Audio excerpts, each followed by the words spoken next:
chers amis auditeurs je veux dire, internautes des sites cng.com et lesarènes.com. On est là aujourd'hui donc à quelques heures donc du, du tirage par rapport au pool. Donc concernant donc la 12e édition du TOLAC.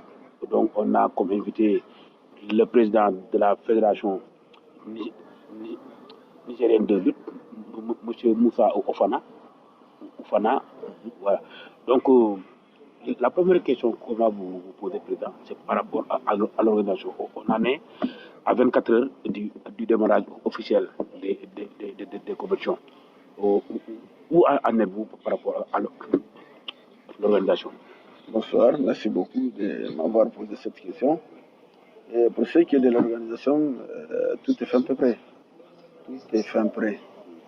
Et vous avez vu ce matin, on est rentré dans les phases comme de peser les lutteurs.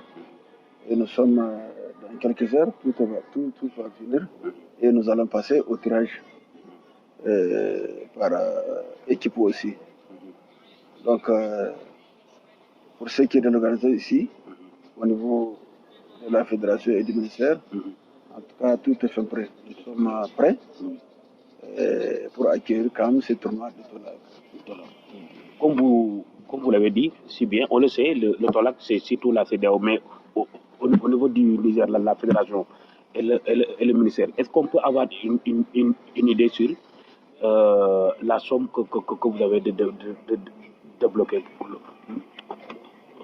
l'organisation? Vous savez, l'organisation est très énorme.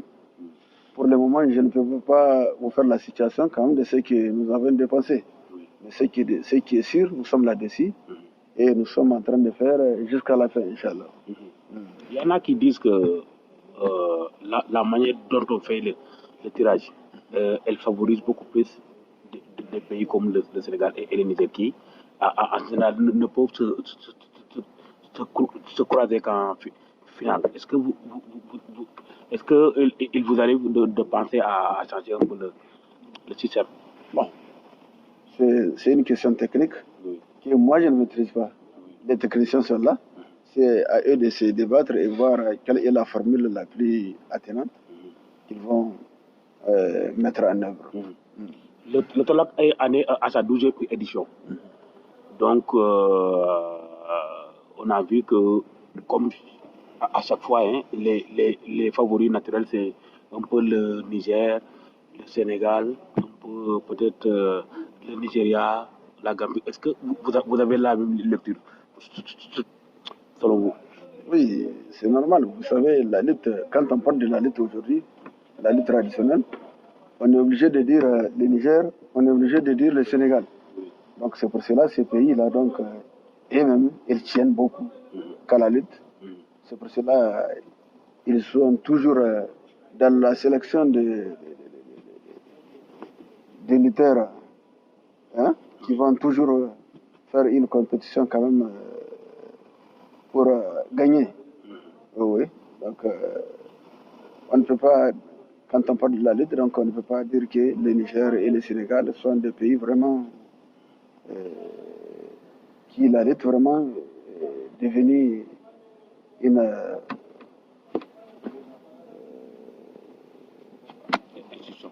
voilà, à la limite, c'est ça en fait.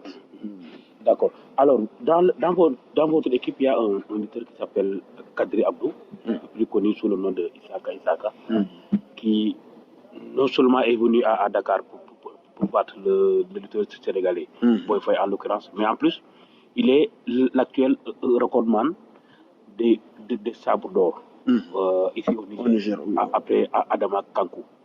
Alors, est-ce à dire que l'équipe du Niger, on a comment dire, le Niger a la meilleure équipe de tous les temps, selon vous? Non. Vous savez, chaque année, nous faisons quand même des sélections. Donc c'est par ces sélections-là que nous pouvons quand même tirer ceux qui vont représenter le pays. Chaque fois qu'il y a le TOLAC, nous sommes obligés d'appeler un bon certain nombre de lutteurs par catégorie, par kilo. et nous faisons la sélection. Oui. C'est à partir de cette sélection-là, nous formons l'équipe qui va représenter le Niger. Oui. Je sais qu'avant les compétitions, vous avez l'habitude de faire comment des regroupements, comme on le fait ailleurs, au Sénégal et ailleurs. Cette année, vous avez fait un regroupement de combien de temps? 2 semaines, 3 semaines, 1 mois? Nous avons pris à peu près 1 mois pour faire ce regroupement-là. Donc, vraiment, nous avons fait des bonnes sélections. Et l'équipe aujourd'hui qui est là, nous comptons beaucoup sur eux et que nous pensons qu'ils vont faire la fierté des Nigériens. Mais je me suis rendu compte que moi-même, j'ai beau faire, j'ai tout tenté pour avoir des informations concernant votre regroupement, mais bon, c'était presque impossible. C'est quoi? C'est une stratégie que vous avez planifiée ou quoi? Non, c'est pas une stratégie. Moi, tu m'avais posé la question. Oui. Je t'ai dit quand même de toucher le directeur technique, qui est toujours sur le lieu, et avec aussi le lutteur, c'est sont eux qui les entraînent, et ce sont eux qui font la sélection.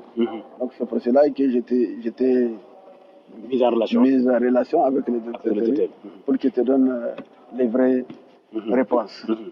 Quelle est la part du mystique dans la lutte ici au Niger? La part de le mystique comme on le fait au Sénégal. Le mystique dans la lutte, là, c'est l'une des premières priorités même de la lutte. Le mystique, c'est ça même la lutte. La lutte traditionnelle, le mystique est très intéressant. Et obligé, il faut qu'on le fasse aussi. Oui.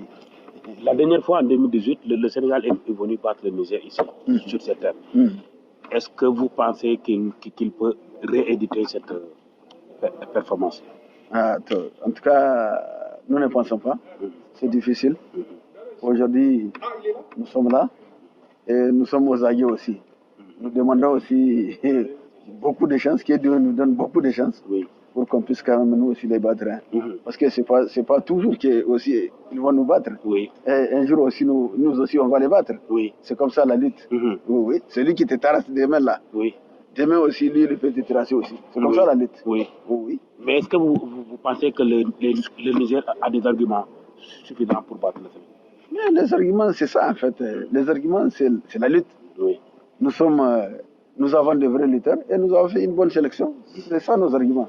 Ce qui veut dire que nous avons toute la chance quand même de battre un bon nombre de pays, pas le Sénégal seulement. Merci beaucoup. D'accord. Donc vous êtes écouté, vous êtes suivi ici par le Niger, le Sénégal. Si vous avez un message à lancer pour les internautes. Bon, le message que j'ai à lancer, c'est pour dire que tous les pays là qui se sont regroupés, quand même, c'est des pays de l'Afrique de l'Ouest. Donc c'est l'Afrique qui gagne, c'est l'Afrique de l'Ouest qui gagne. Nous voulons qu'il y ait quand même des sympathies pour que ça déroule très bien et ça termine très bien. Quels sont les lutteurs sénégalais qui vous ont marqué? Pour la dernière question. Bon, les lutteurs sénégalais, c'est des lutteurs. Ça, quoi qu'on dit, c'est des lutteurs. Et si on te dit Niger, tu vas dire que c'est des lutteurs. Si on te dit Sénégal, tu vas dire que c'est des lutteurs. Donc, je peux dire que les Sénégalais, c'est des lutteurs, c'est des vrais lutteurs. Donc, vraiment, je les souhaite. Mais est-ce qu'il y a des noms, des lutteurs qui vous ont marqué? Il y en a ou il n'y en a pas? Non, moi, je parle les noms des lutteurs sénégalais. Ah, d'accord. Et si c'est pas. Je connais l'ancien là, Ambroise Sarr, le coach. Qui est le coach, et qui a duré dans la lutte aussi. Et il a participé beaucoup quand même au jeu de Toulak. Au Niger même, il a participé beaucoup. Il a fait des combats avec des gens aujourd'hui qui ne sont même pas vivants. Donc vraiment, je le remercie par sa sagesse et qui fait beaucoup pour la lutte traditionnelle. D'accord. Donc, merci, on vous remercie. Merci beaucoup.